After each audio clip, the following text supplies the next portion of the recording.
Khotbah pada pagi hari ini adalah keyakinan, kepastian, keselamatan. Setelah kita mendapatkan bagian ini, kita akan sama-sama nantinya membacakan 1 Yohanes pasalnya yang kelima di dalam ayatnya yang ke-13.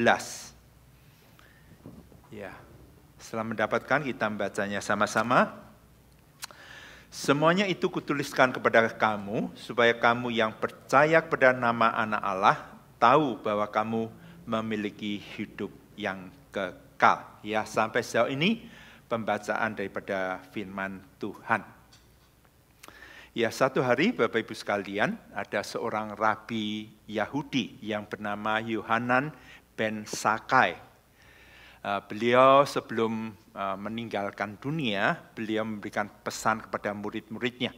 Satu hari nanti kalau saya memang Tuhan telah panggil, satu hal yang minta untuk boleh dilakukan, yaitu supaya nantinya diberikan jubah, bukan jubah warna putih, bukan jubah warna hitam, tapi jubah abu-abu.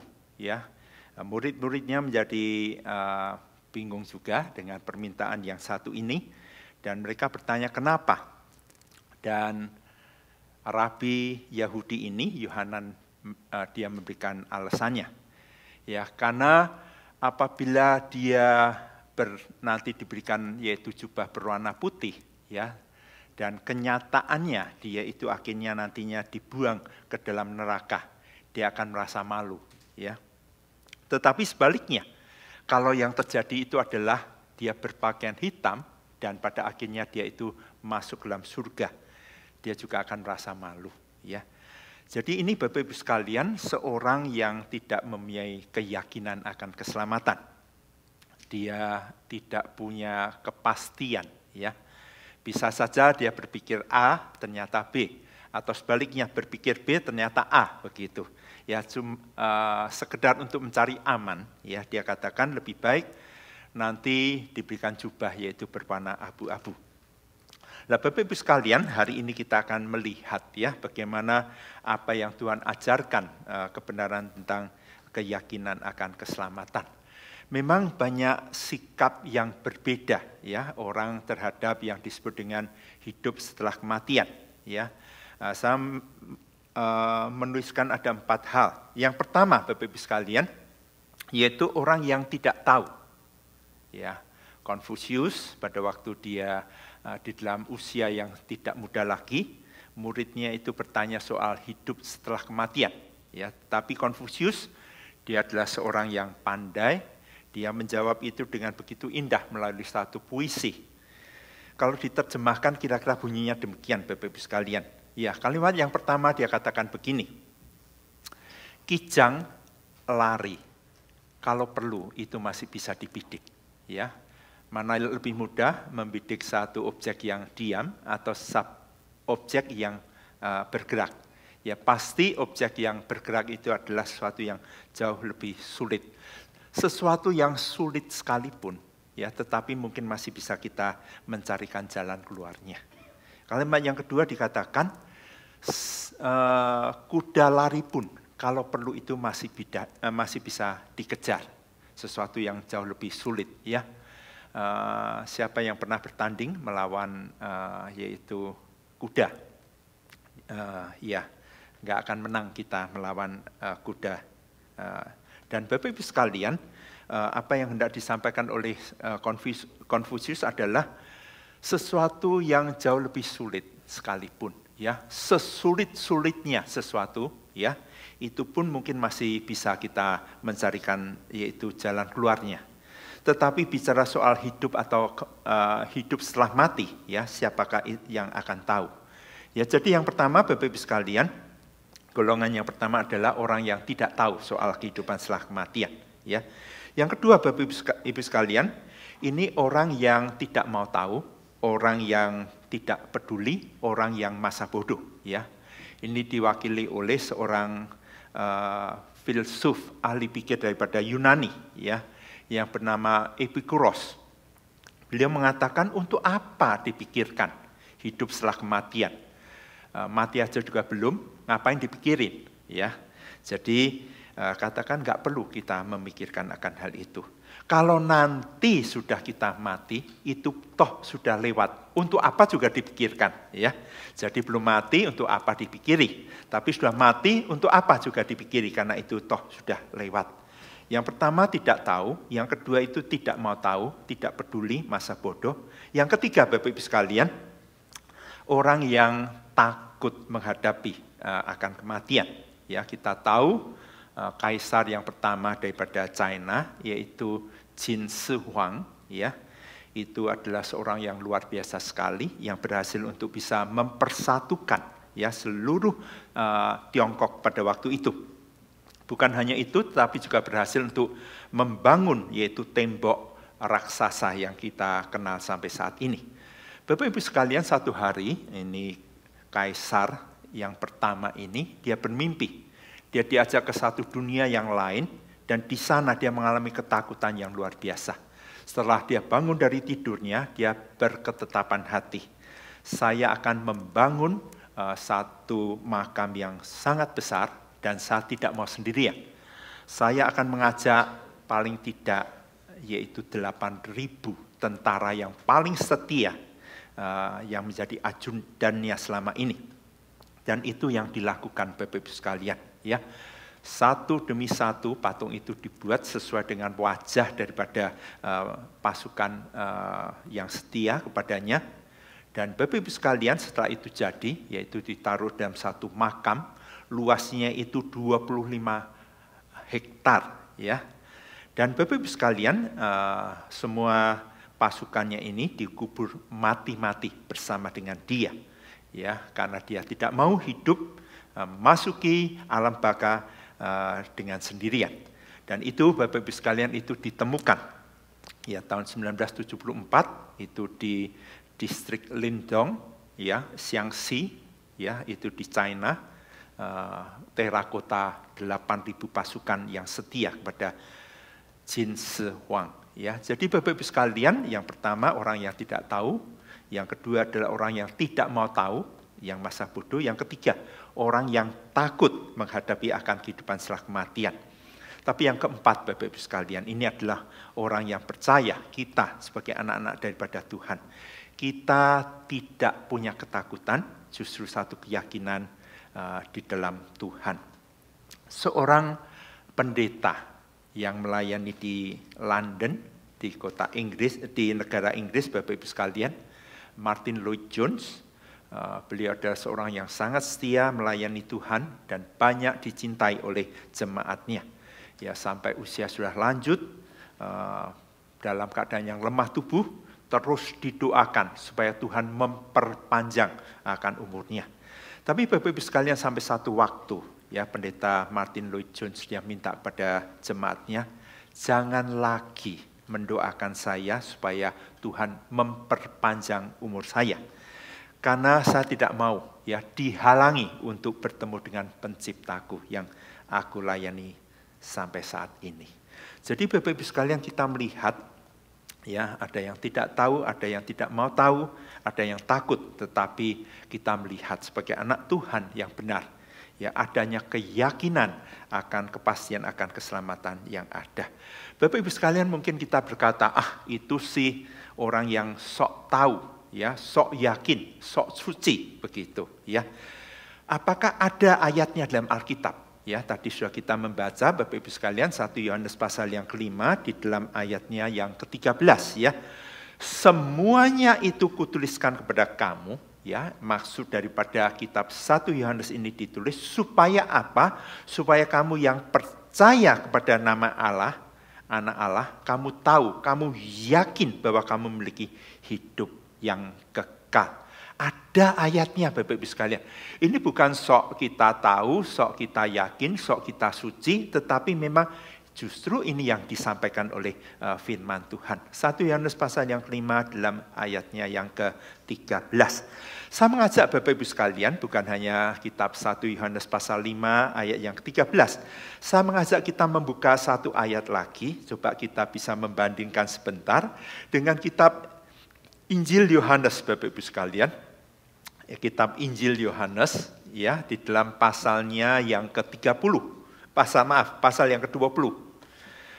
Injil Yohanes pasalnya yang ke-20, kita membaca di dalam ayatnya yang ke-31. Ayatnya yang ke-31.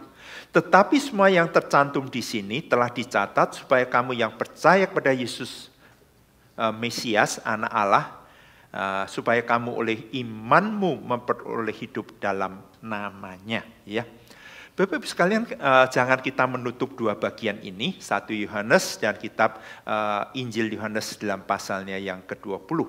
Pertanyaan saya Bapak Ibu sekalian, apa ya kita membandingkan apa persamaan daripada kitab 1 Yohanes pasal 5 dengan kitab Yohanes pasal yang ke-20?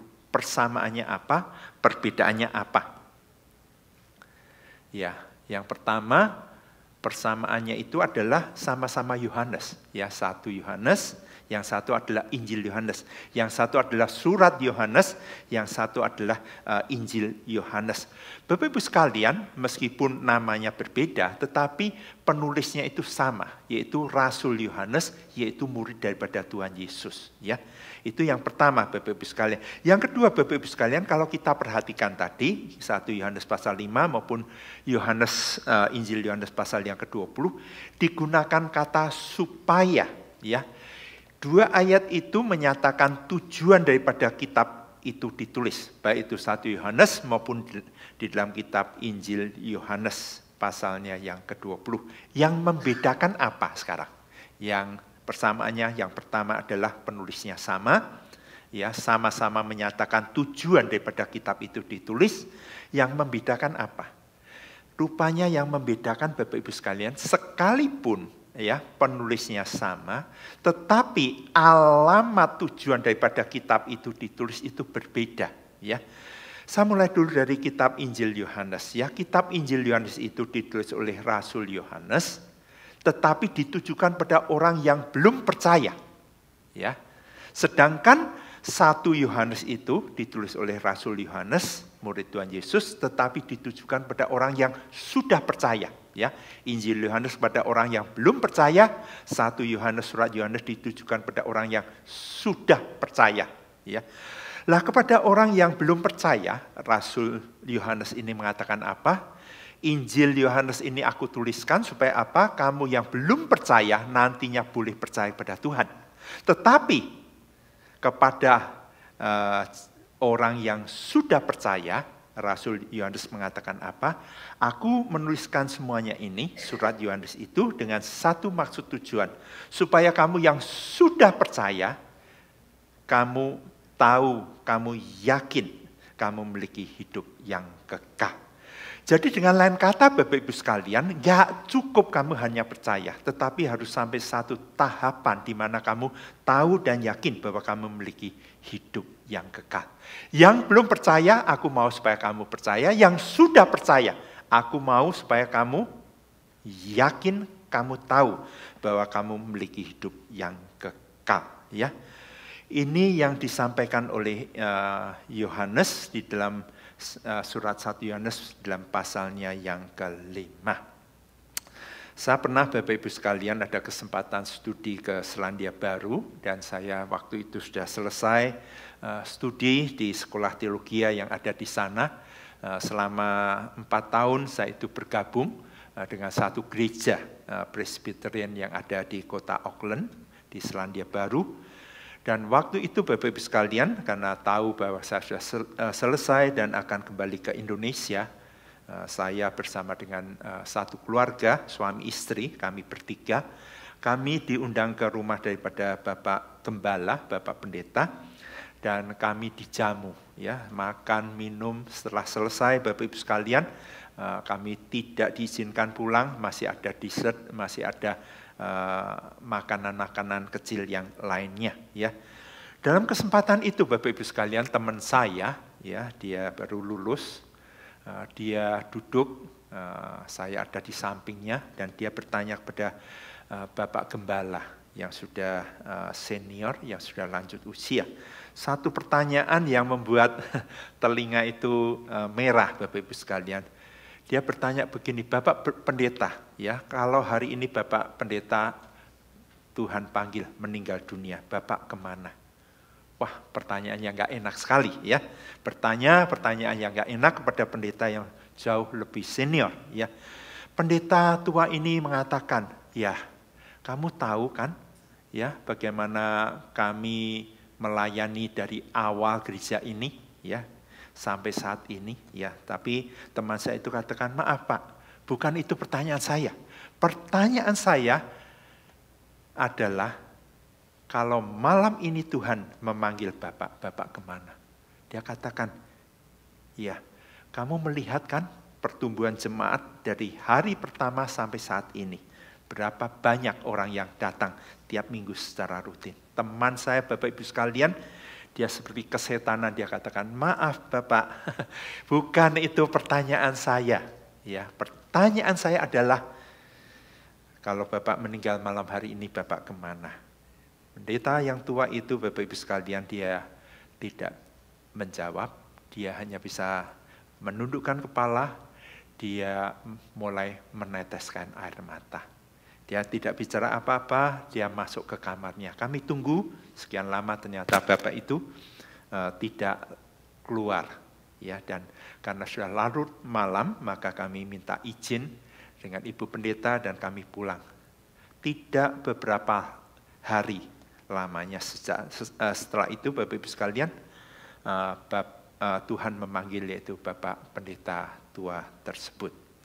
Bapak Ibu sekalian, ya seorang pendeta sekalipun itu dia tidak punya keyakinan akan keselamatan. Karena itu Bapak Ibu sekalian, setelah saya mengingat kembali ya 4 tahun beribadah di gereja yang sama ya, tidak pernah saya mendengarkan firman Tuhan disampaikan berkenaan dengan kepastian keyakinan akan keselamatan. Bagaimana ya gereja ini bisa menyampaikan tentang keyakinan kepastian keselamatan pada pendetanya sendiri tidak punya keyakinan yang demikian. Cerita yang hampir mirip Bapak Ibu sekalian ya, ini saya membaca ada seorang Rusia ya, dia ini dari keluarga yang sangat sederhana. Dia sudah bosan dengan hidup yang pas-pasan. Dia ingin merubah nasibnya. Dia berpikir untuk pergi ke Amerika, satu dunia yang bebas, ya, satu dunia yang penuh dengan kemakmuran. Dia dengan segala usahanya, dia mengumpulkan uang. Tujuannya hanya satu, bagaimana bisa membeli tiket kapal untuk bisa ke Amerika. Dia mengumpulkan berbulan-bulan, bertahun-tahun, ya, tetapi rupanya belum mencukupi untuk bisa membeli tiket dan bisa nantinya juga hidup di Amerika. Tapi dia akhirnya nekat memberanikan diri. Sudahlah, yang paling penting aku bisa beli tiket. Soal uang saku, soal kebutuhan makan, nanti gampang dah. Saya akan mengais, saya akan minta belas kasihan orang, saya akan makan makanan sisa, ya, makanan yang mungkin dibuang oleh orang, ya, oleh resto yang ada dalam kapal tersebut. Dan itu dia lakukan, Bapak Ibu sekalian. Dia naik kapal menuju ke Amerika. Itu adalah impiannya Bapak Ibu sekalian, dan dia setiap kali makan baik itu pagi maupun siang maupun malam, dia mengais daripada sisa makanan orang-orang yang tidak mau lagi. Bapak Ibu sekalian, sampai hari terakhir, malam terakhir baru dia menyadari bahwa rupanya apa yang dia bayar, yaitu tiket daripada kapal itu sudah termasuk yaitu makan 3 kali sehari, pagi, siang maupun malam. Ironis sekali Bapak Ibu sekalian, menyedihkan ya. Dia sebetulnya ya itu sudah termasuk di dalamnya, tetapi dia tidak mengetahui akan hal ini. Ini yang menyedihkan dan ini adalah satu ironi Bapak Ibu sekalian ya. Saya Bapak Ibu sekalian berbeda dengan pendeta yang saya ceritakan. Ini sekarang teman saya ya, itu teman adik kelas saya. Saya waktu itu kalau tidak salah tingkat yang kedua Ada mahasiswa internasional juga yang datang, itu yang baru semester yang pertama, bulan yang pertama. Dia datang dari satu kepulauan yang ada di dekat Selandia Baru, Bapak Ibu sekalian. Dan dia di dalam ketaatannya kepada panggilan Tuhan, dia datang untuk studi, diperlengkapi. Dan dia dengan semangat yang luar biasa sekali. Tapi Bapak Ibu sekalian, dia mengalami sakit kepala yang luar biasa sekali. Sehingga dia nggak bisa konsentrasi untuk sekolah. Dan akhirnya apa yang terjadi, ya dibawa ke dokter. Dan dokter mengatakan dia mengalami kanker otak stadium akhir. Ya. Dan nggak perlu dilakukan operasi, karena usianya tidak akan panjang. Lebih baik segera dipulangkan ke negerinya. Ya. Dan itu yang akhirnya disepakati dengan sekolah kami. Tapi Bapak Ibu sekalian, sebelum dikirim pulang ke negerinya, kami mengadakan satu ibadah. Saya masih ingat sekali ibadah yang dipimpin oleh seorang hamba Tuhan, seorang pendeta. Ya, beliau menanyakan satu pertanyaan Bapak Ibu sekalian, ya, kepada rekan saya khususnya, tapi juga setiap mahasiswa yang hadir pada waktu itu. Pertanyaannya bukan lagi apakah kamu percaya akan Yesus atau tidak. Tetapi pertanyaannya adalah apakah kamu yang sudah percaya itu, kamu punya keyakinan akan keselamatan dalam Kristus Yesus. Kalau ditanya apakah kamu percaya Yesus atau tidak, pasti dia akan menjawab, aku percaya. Karena apa Bapak Ibu sekalian? Untuk apa? Dia jauh-jauh datang untuk memperlengkapi diri, untuk nantinya bisa melayani Tuhan. Kalau bukan, dia adalah seorang yang sudah percaya. Pasti dia adalah seorang percaya. Tapi pertanyaannya, ya, bukan sekedar kamu sudah percaya atau tidak, tapi apakah kamu yang percaya itu, kamu tahu bahwa kamu memiliki hidup yang kekal. Persis seperti yang kita baca dalam 1 Yohanes pasal yang kelima ayatnya yang ke-13. Supaya kamu yang percaya, kamu tahu yakin bahwa kamu memiliki hidup yang kekal. Bapak Ibu sekalian, ini adalah keunikan daripada iman Kristen. Ya, tidak ada agama dalam dunia ini yang memberikan jaminan kepastian akan keselamatan. Paling banter mereka katakan moga-moga. Ya, tetapi di dalam kekristenan kita punya keyakinan, kepastian akan keselamatan. Kenapa Bapak Ibu sekalian, agama-agama yang lain di dalam dunia ini tidak bisa memberikan jaminan yang demikian? Agama dalam dunia itu begitu banyak, ya, tetapi sistem agama di dalam dunia itu hanya ada dua. Ya, yang pertama adalah agama yang mendasarkan keselamatan itu pada perbuatan baik, yaitu biasanya digambarkan dengan timbangan. Kalau kita ditimbang perbuatan baik kita lebih banyak daripada perbuatan jahat kita, ya kita masuk surga. Kalau kita berbuat jahat lebih banyak daripada kita berbuat baik, ya kita masuk neraka. Ya, itu seperti sesuatu yang masuk akal sekali. Ya, tapi hal yang demikian ini nggak bisa kita terima dalam kekristenan, Bapak Ibu sekalian. Ya, karena dosa itu bukan ditimbang, dosa itu bukan hanya ditutupi, tapi dosa itu harus diselesaikan. Nah, kenapa Bapak Ibu sekalian?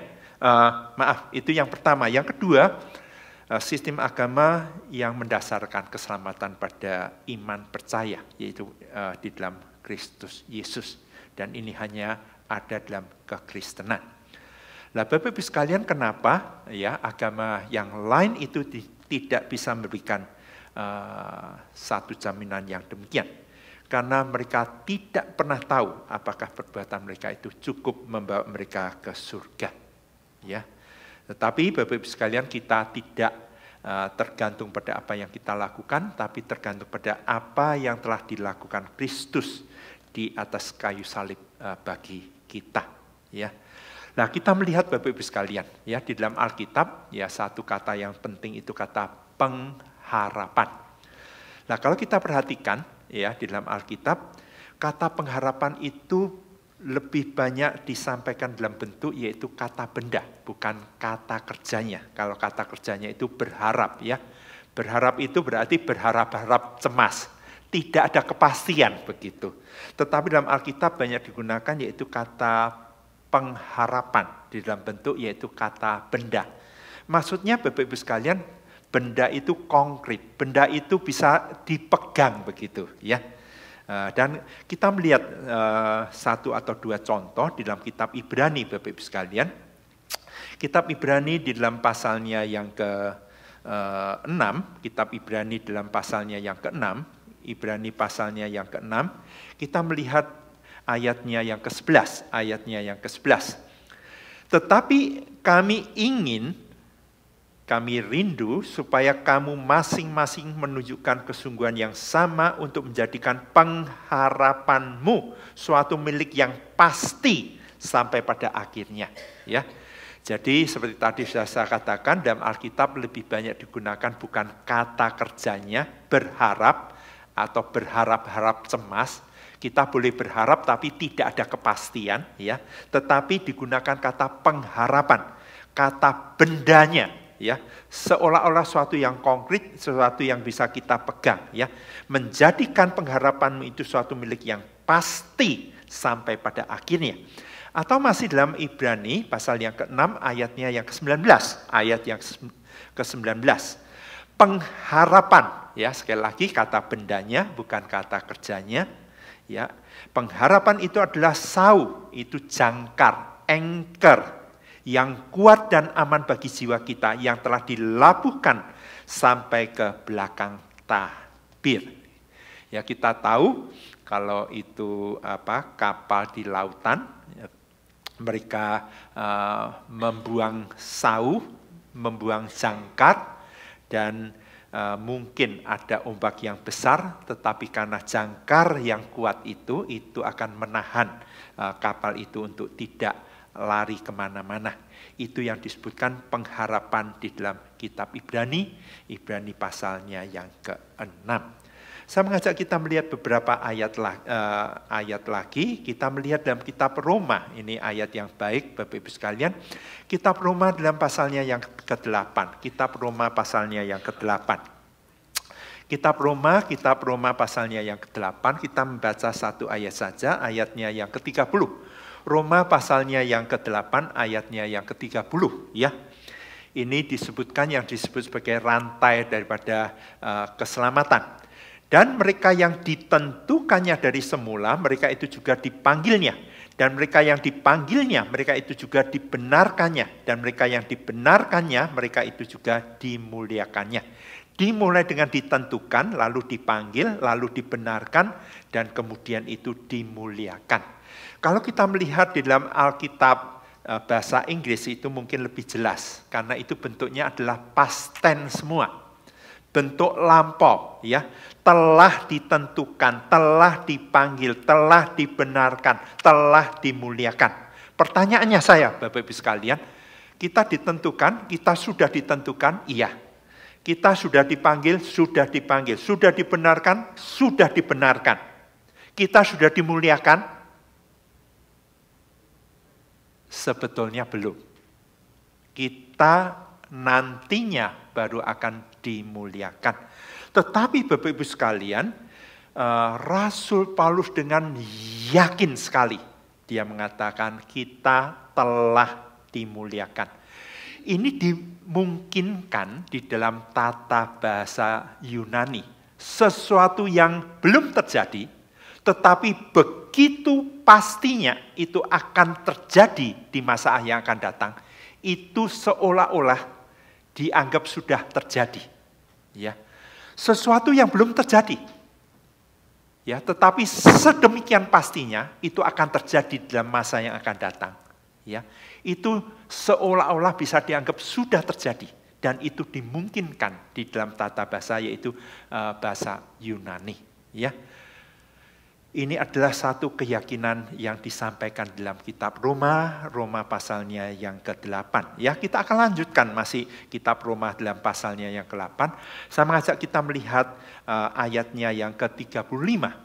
Siapakah yang akan memisahkan kita dari kasih Kristus? Penindasan atau kesesakan atau penganiayaan atau kelaparan atau ketelanjangan atau bahaya atau pedang, ya. Dan kita membaca ayat yang ke-38, sebab aku yakin bahwa baik maut maupun hidup, baik malaikat-malaikat maupun pemerintah-pemerintah, baik yang ada sekarang maupun yang akan datang, atau kuasa-kuasa, baik yang di atas maupun yang di bawah, atau suatu makhluk lain, tidak akan dapat memisahkan kita dari kasih Allah yang ada dalam Kristus Yesus, Tuhan kita. Ya, jadi Bapak Ibu sekalian, mantap sekali yang disampaikan di tempat ini. Apapun juga kuasa yang di atas, yang di bawah, semua tidak bisa memisahkan kita daripada kasih Allah. Biarlah pagi hari ini, siang hari ini Bapak Ibu sekalian, kita diingatkan kembali akan satunya jaminan kepastian keselamatan yang diberikan oleh Tuhan untuk setiap kita yang percaya kepada Tuhan. Ya, kita melihat Bapak Ibu sekalian ada 4 macam orang. Ya, yang pertama adalah orang yang tidak percaya Tuhan, dan ya sudah barang tentu orang yang demikian juga tidak punya keyakinan akan masuk surga. Ya, tapi orang yang kedua ini nekat ini, ya, dia nggak percaya Tuhan, tapi dia yakin bahwa dia masuk surga. Ini ngaco ini. Ya, nggak percaya, dia nggak punya keyakinan, yaitu lumrah. Ya, tetapi ini yang kedua luar biasa. Nggak percaya, tapi dia sok yakin bahwa dia masuk surga. Tapi Bapak Ibu sekalian, yang ketiga, orang yang percaya, tetapi tidak punya keyakinan akan keselamatan. Ini sayang. Ini seperti pendeta yang tadi saya katakan. Ya, ini seperti orang Rusia tadi yang saya katakan. Ya, tapi orang yang terakhir, orang yang keempat, orang yang percaya Kristus, tapi orang yang sama ini adalah orang yang meyakini akan keselamatan dalam Tuhan. Seperti yang disampaikan dalam kitab 1 Yohanes pasal yang kelima, ayatnya yang ke-13. Semuanya itu kutuliskan kepada kamu, supaya apa? Kamu yang sudah percaya, kamu tahu, kamu yakin kamu memiliki hidup yang kekal. Yang belum percaya, supaya boleh percaya. Yang sudah percaya, kamu yakin kamu memiliki hidup yang kekal. Dan sebetulnya Bapak Ibu sekalian masih banyak ayat yang lain, tapi mungkin 2 ayat yang terakhir saja yang saya akan mengajak kita membaca. Dalam kitab Injil Yohanes pasal yang ke-10 ayat yang ke-28 dan ayatnya yang ke-29. Injil Yohanes pasal yang ke-10 ayatnya yang ke-28 dan ayatnya yang ke-29. Dan aku memberikan hidup yang kekal pada mereka, dan mereka pasti tidak akan binasa sampai selama-lamanya. Dan seorang pun tidak akan merebut mereka dari tanganku. Bapakku yang memberikan mereka kepadaku lebih besar daripada siapapun, dan seorang pun tak dapat merebut mereka dari tangan Bapa. Ya, ini tidak perlu dijelaskan, ini sudah menjadi sangat jelas bagi kita, ya, gamblang. Terakhir Bapak Ibu sekalian, saya mengajak kita melihat membaca dalam kitab 1 Petrus pasal yang pertama di dalam ayat yang kelima. Ini sebagai ayat yang terakhir. 1 Petrus dalam pasalnya yang pertama di dalam ayat yang kelima. 1 Petrus 1 dalam ayat yang kelima. Yaitu kamu yang dipelihara dalam kekuatan Allah, karena imanmu sementara kamu menantikan keselamatan yang telah tersedia untuk dinyatakan pada zaman akhir. Ya, jadi bukan dengan kekuatan kita, tapi kekuatan daripada Tuhan itu yang akan memeliharakan kita. Ya, iman kita sementara kita menantikan keselamatan yang tersedia untuk dinyatakan pada akhir zaman. Kiranya Tuhan menguatkan, memberkati setiap kita pada pagi hari ini. Biarlah kita menjadi orang yang terakhir tadi. Ya, ada 4 macam, tapi orang macam yang keempat yang tahu, yang percaya kepada Tuhan dan yang tahu bahwa kita memiliki yaitu hidup yang kekal. Kita akan bersama-sama kita masuk di dalam doa. Firman-Mu sudah disampaikan, Engkau yang akan menolong ya Tuhan. Kami tidak tahu seberapa banyak yang sudah percaya kepadamu.